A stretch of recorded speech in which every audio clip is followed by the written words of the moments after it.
Great. Hi, everyone. So this talk's just a very quick talk to give you an update on OWSLib.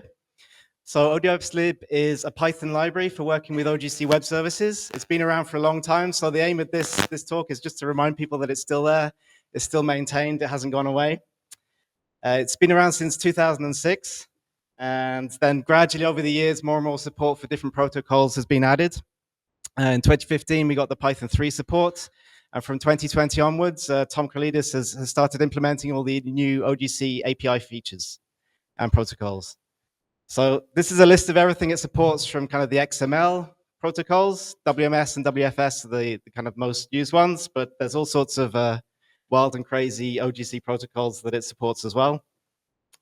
And then moving on to the new ones, it supports the OGC Features API, OGC Maps. So all of the new OGC APIs that are JSON-based, you can work with OWSLib as well. So yeah, as I said, it's been around for a while. A lot of effort's gone into it. It's downloaded almost 5 million times. It's part of the QGIS installation. It pops up in a lot of projects as a dependency. To install it, you can just do pip install OWSLib. You can get it through Conda, or if you're on Linux, you can do apt-get as well.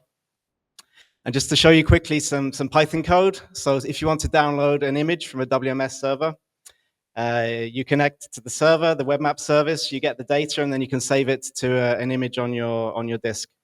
So you can implement this in your workflows. So this is WMS, but it would do WFS and things as well.